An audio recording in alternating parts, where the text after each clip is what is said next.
إن الحمد لله نحمده ونستعينه ونستغفره ونعوذ بالله من شرور أنفسنا ومن سيئات أعمالنا من يهد الله فلا مضل له ومن يضلل فلا هادي له وأشهد أن لا إله إلا الله وحده لا شريك له وأشهد أن محمدًا عبده ورسوله أما بعد فإن خير الحديث كتاب الله وخير الهدي هدي محمد صلى الله عليه وسلم وشر الأمور محدثاتها وكل محدثة بدعة وكل بدعة ضلالة وكل ضلالة في النار.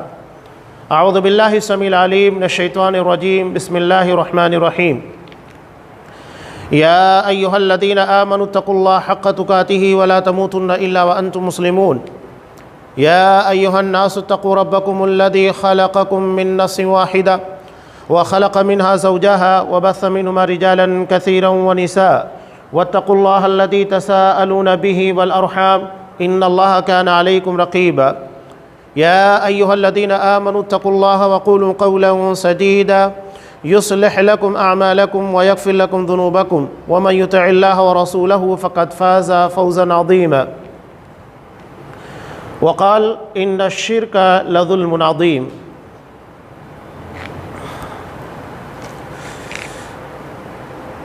تمام قسم کی تعریفات اللہ رب العالمین وحدہ لا شریک کے لائق و زیبا ہے، جو ساری کائنات کا تنہا خالق و مالک ہے، اور بے شمار درود و سلام ہوں اللہ کے آخری نبی جناب کریم محمد رسول اللہ صلی اللہ علیہ وسلم کی ذات مقدسہ پر۔ محترم سامعین،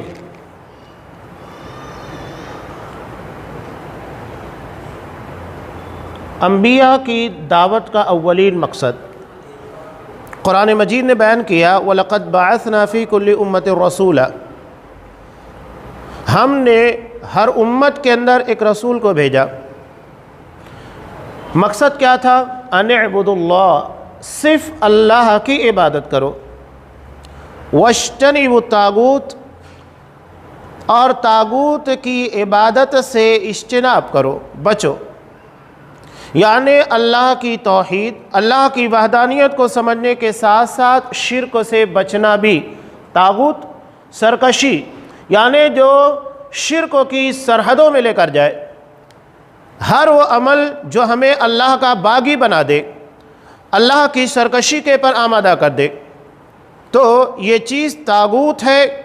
اور اس کی تفسیر میں مفسرین نے یہی لکھا ہے کل ما عبد من دون اللہ، ہر وہ چیز جسے اللہ کو چھوڑ کر عبادت اور پوجا کے قابل سمجھا جاتا ہے وہ طاغوت ہے، اور اللہ نے اس چیز سے بچنے کا حکم دیا۔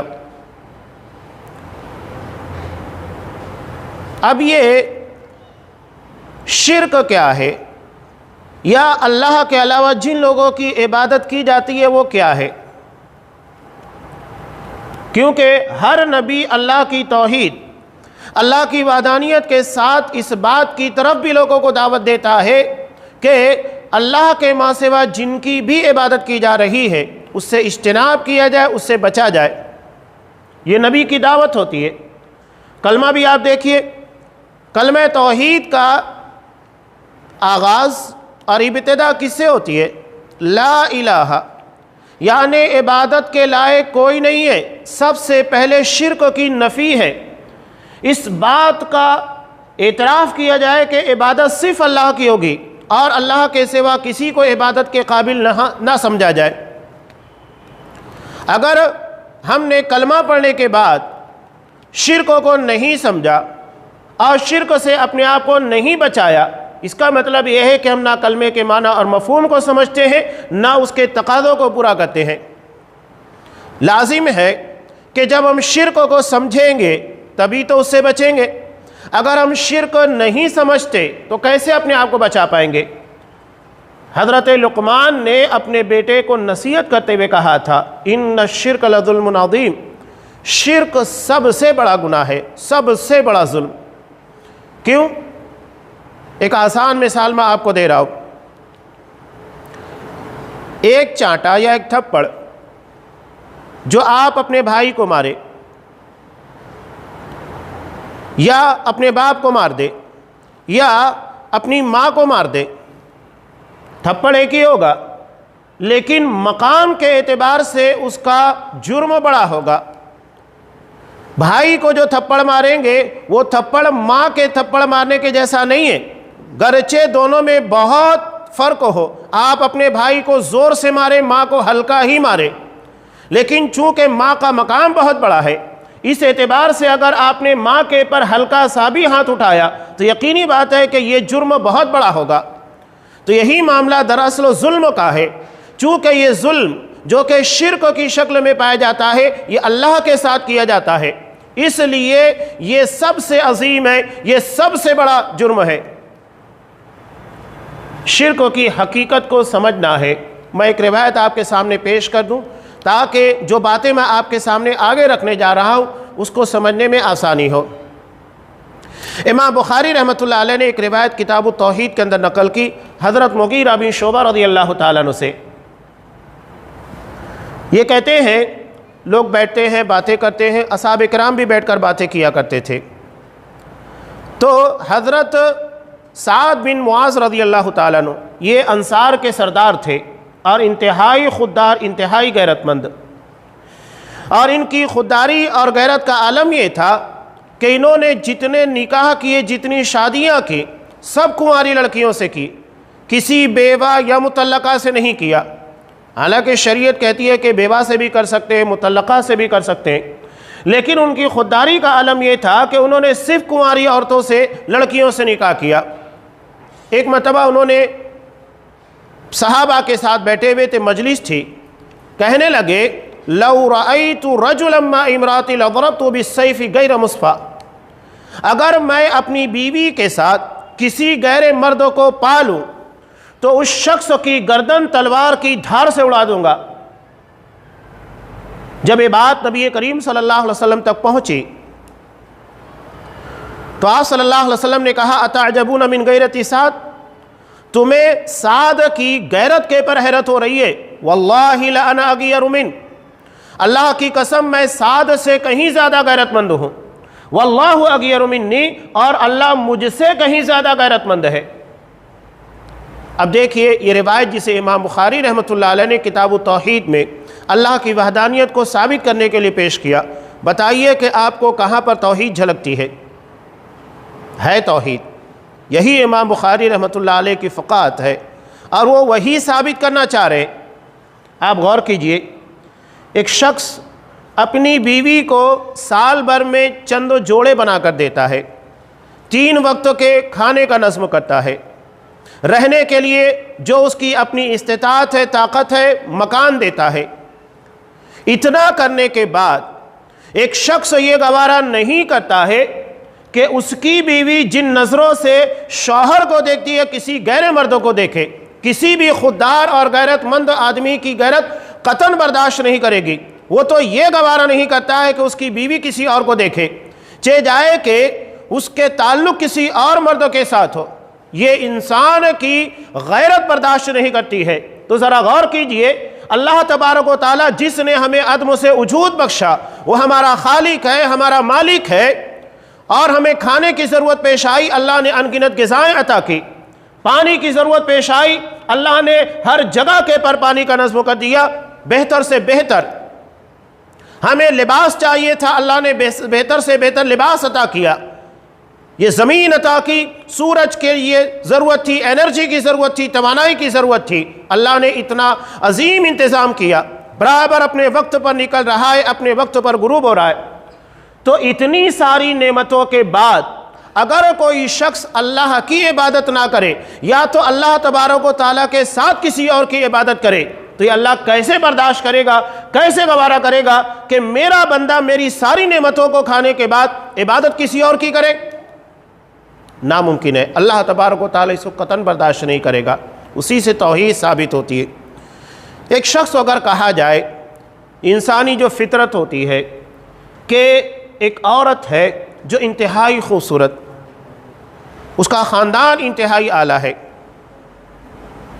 وہ کھانا بہت اچھا بنا لیتی ہے،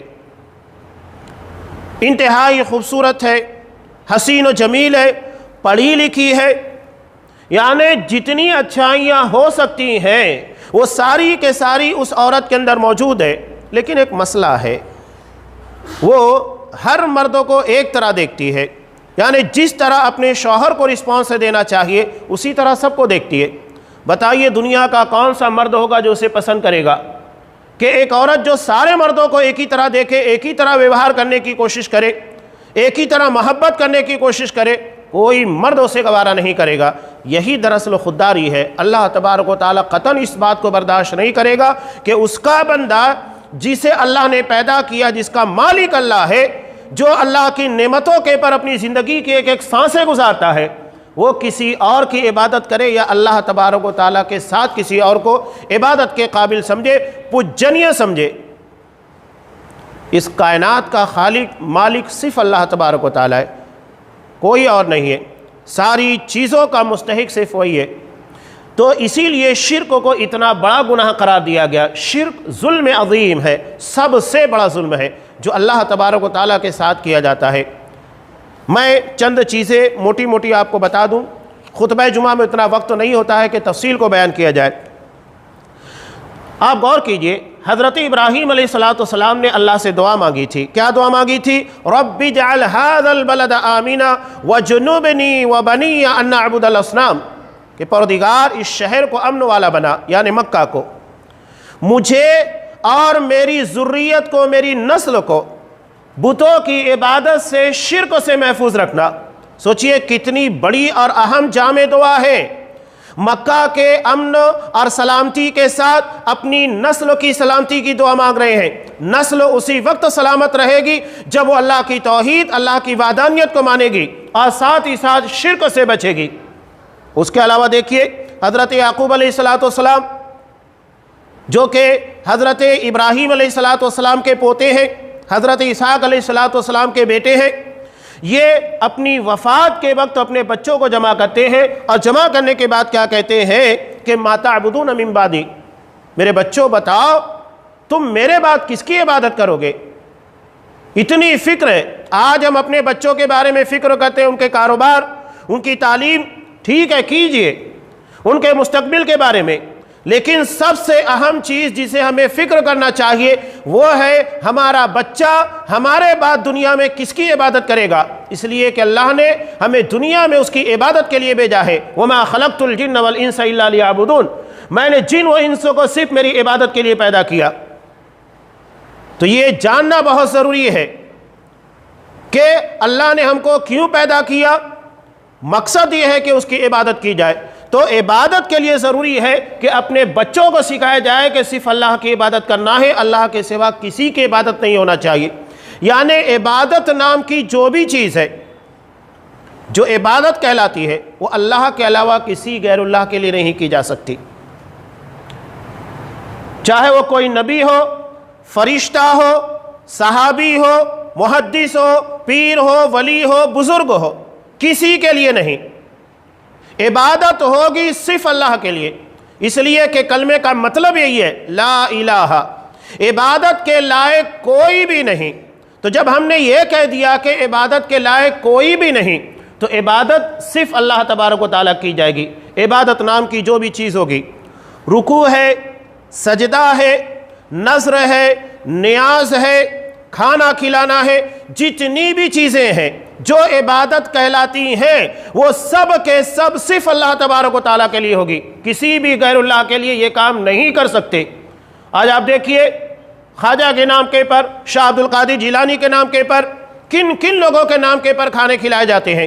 نہیں، کھانا حلال ہے لیکن چونکہ اسے غیر اللہ کی طرف منسوب کر دیا گیا اس لیے کھانا وہ حرام ہو چکا ہے، اسے اللہ کے علاوہ کسی غیر اللہ کی طرف نہیں پھیرا جا سکتا۔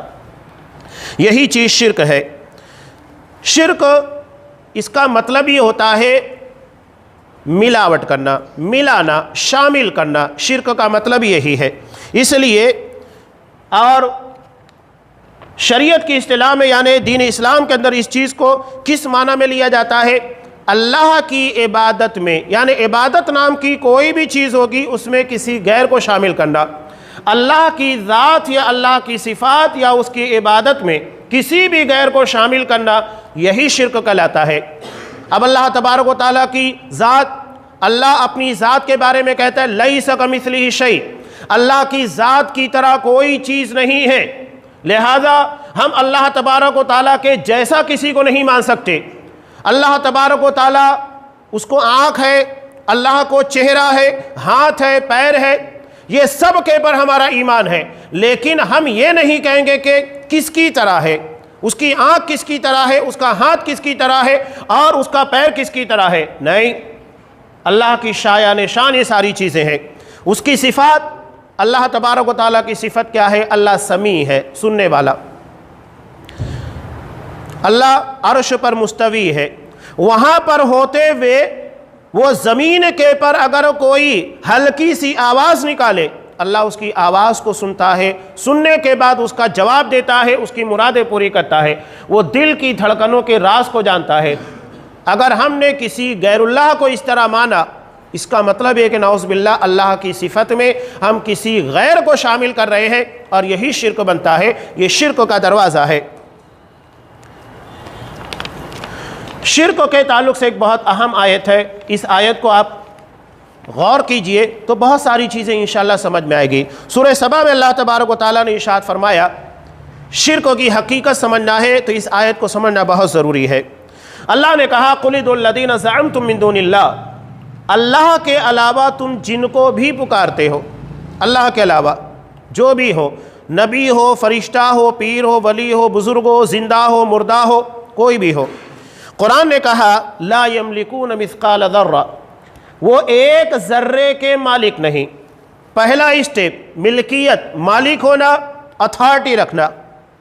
قرآن نے کہا کہ اللہ کے علاوہ کوئی بھی اس کائنات میں ایک ذرے کا مالک نہیں ہے، یعنی پوری ملکیت، پوری پراپرٹی صرف اللہ تبارک و تعالیٰ کی ہے، اللہ کے علاوہ کوئی بھی مالک نہیں۔ یہ جملہ جو ہم کہتے ہیں نا اِنَّا لِلَّهِ، اس کا مطلب وہی ہے، ہم اللہ کے ہیں، یعنی اللہ ہمارا مالک ہے، اور مالک کو اپنی پراپرٹی میں ہر طریقے کا تصرف کرنے کا اختیار ہوتا ہے۔ مرنے والے کے بارے میں جب ہم کہتے ہیں نا اِنَّا لِلَّهِ وَإِنَّا إِلَيْهِ راجعون، اس کا مطلب وہی ہے، اللہ اس کا مالک تھا، وہ جب چاہے لے لے۔ اس کی ایک بہت پیاری مثال میں اکثر بیان کرتا ہوں کہ ایک مفتی صاحب، ان کے بچے کا انتقال ہو گیا، ایک ہی بچہ تھا۔ اب یقینی بات ہے کہ اکلوتی اولاد، اس کے مرنے کا غم کسے نہیں ہوگا۔ انہیں شدید صدمہ لاحق ہو گیا، لوگوں کے سوالات کا جواب دینا چھوڑ دیا، ملاقات بند کر دی۔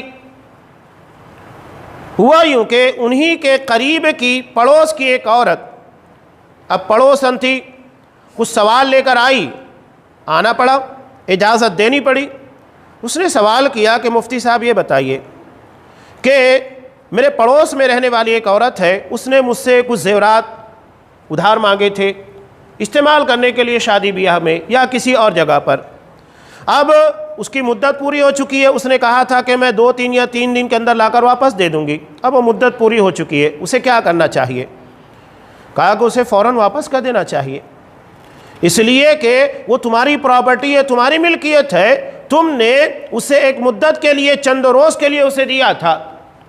تو اس عورت نے کہا کہ مفتی صاحب، اللہ نے بھی آپ کو امانت کے طور پر یہ بچہ آپ کے حوالے کیا تھا کچھ سالوں کے لیے، مالک اللہ ہے، آپ مالک نہیں ہیں، اور جب اس کی مدت پوری ہو گئی تو اللہ نے اسے اپنے پاس بلا لیا، تو آپ کو اعتراض کیوں ہے؟ یہی حقیقت ہے اِنَّا لِلَّهِ وَإِنَّا إِلَيْهِ راجعون، کہ ہم اللہ کے ہیں، اللہ ہمارا مالک ہے، وہ جب چاہے جس کو زندگی عطا کرے، جب چاہے جس کو موت عطا کرے، ہمیں اعتراض کرنے کا کوئی حق نہیں ہے۔ لوگ غلطیاں کرتے ہیں، خطائیں کرتے ہیں، ابھی تو وہ جوان تھا، ابھی اس کی شادی نہیں ہوئی، ابھی کیا ضروری تھا اس کا مر جانا؟ یہ اعتراض اللہ تبارک و تعالیٰ کے فیصلے پر۔ ضروری نہیں ہے کہ کوئی 70-80 سال یا 100 سال کی عمر پانے کے بعد مرے، اللہ نے زندگی دینے سے پہلے موت کا فیصلہ کر دیا۔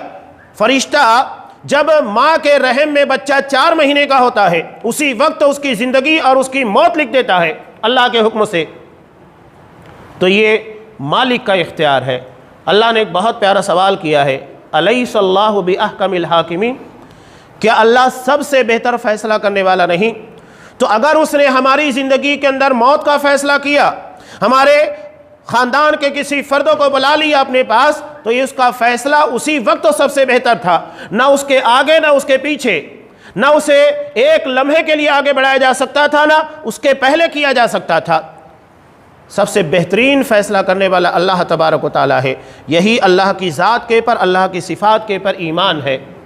جتنا عقیدہ مضبوط ہوگا ہمارے معاملات زندگی اتنے بہتر ہوں گے، زندگی کی پریشانیاں اتنی ختم ہوگی، خوشیاں اتنی ہوگی، اس لیے کہ بندہ مطمئن ہو جاتا ہے کہ اللہ نے اگر مجھے امیر بنایا تو یہ اللہ کا فیصلہ ہے، میں اس کے پر راضی۔ اللہ نے اگر مجھے غریبی دی تو یہ میرے لیے بہتر ہے، ہو سکتا ہے کہ امیری میرے لیے بہتر نہ تھی، میں مال و دولت کو حاصل کرنے کے بعد سرکشی کے راستے کے پر چلا جاتا اور گمراہی یا گناہوں کے راستے کے پر قدم ڈالتا۔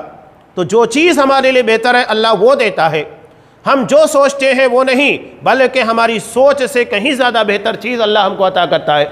یہ عقیدے کی مضبوطی کا فائدہ ہے۔ جتنا اللہ کی ذات کے پر ایمان پختہ ہوگا، جتنا اللہ کے بارے میں علم ہوگا، اتنا زیادہ ہم اللہ کے پر یقین کریں گے، اور یہی ایمان کی مضبوطی بنتی ہے، اور یہی ایمان ہمیں اللہ تبارک و تعالیٰ کی جنت تک لے کر جائے گا۔ لا تدخلون الجنہ حتی تؤمنوا، بغیر ایمان کے کوئی بھی شخص اللہ کی جنت تک نہیں جا سکتا، اس میں داخل نہیں ہوگا۔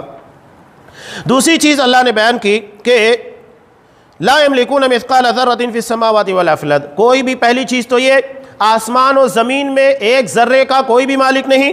دوسری چیز وما لہم فیہما من شرک، آسمان و زمین کے ایک ذرے میں بھی کوئی بھی اللہ کا شریک نہیں ہے، پارٹنر نہیں ہے۔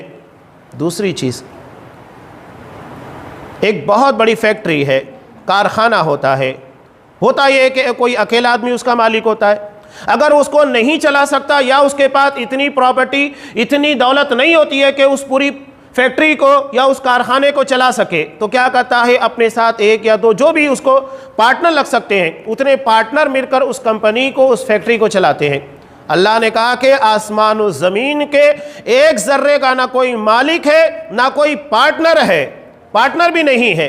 تیسری چیز اللہ نے یہاں پر رد کی وَمَا لَهُ مِنْهُمْ مِنْ ظَهِيرٍ، اور کائنات کے نظام کو چلانے میں اللہ کا کوئی بھی مددگار نہیں۔ آپ کے پاس اگر کوئی بہت بڑی فیکٹری ہے، کارخانہ ہے، کمپنی ہے، اکیلے تو نہیں چلائیں گے، مزدوروں کی ضرورت پیش آئے گی، ورکروں کی ضرورت پیش آئے گی۔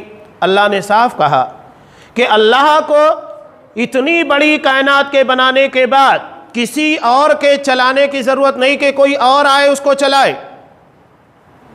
انسان اگر اس کائنات کے پر ذرا سا غور کرے، سورج جو ہمیں نظر آتا ہے یہ ہماری زمین سے 10 یا 13 لاکھ گنا بڑا ہے۔ یہ سورج ہماری زمین سے 10 یا 13 لاکھ گنا بڑا ہے۔ جب سے اللہ نے اس کو پیدا کیا اللہ ہی بہتر جانتا ہے، ہزاروں لاکھوں سال ہو چکے ہیں، تب سے اس کی انرجی کے اندر، اس کی توانائی کے اندر، اس کی ٹائمنگ کے اندر، سسٹم میں کوئی فرق آپ کو نظر آیا؟ نہیں۔ یہی تو اللہ تبارک و تعالیٰ کی اس کائنات کے بہترین طریقے سے چلانے کی خاصیت ہے۔ کوئی اللہ کے سوا اس کو نہ پیدا کر سکتا ہے نہ چلا سکتا ہے۔ اور یہ سورج جس کو نظام شمسی کہا جاتا ہے، جس کے ارد گرد 11 12 13 جو بھی سیارے ہیں، زمین ہے، مریخ ہے، مشتری ہے، تو یہ سارے کے سارے سیارے ہیں، یہ ایک نظام شمسی، اور ایک گیلیکسی کے اندر اس طرح کے پتہ نہیں کتنے نظام شمسی ہوتے ہیں، اور ان کے ملنے کے بعد ایک گیلیکسی بنتی ہے، اور اس کائنات میں اس طرح کی نہ جانے کتنی گیلیکسیز ہیں جس کا ہم اندازہ نہیں لگا سکتے۔ غور کیجئے کہ اللہ تبارک و تعالیٰ نے اس کائنات کو کتنا عظیم بنایا ہے، کتنی بڑی ہے، تصور نہیں کر سکتے۔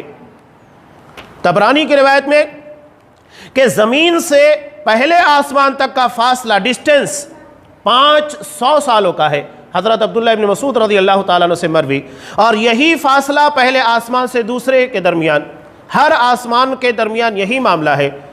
کتنی عظیم کائنات ہے، اس کا تصور ہم نہیں کر سکتے، اور اللہ پوری کائنات سے بڑا ہے۔ اللہ اکبر، اللہ سب سے بڑا ہے۔ جب وہ سب سے بڑا ہے تو کون ہے اس کے سامنے عبادت کے لائق یا عبادت کا شریک؟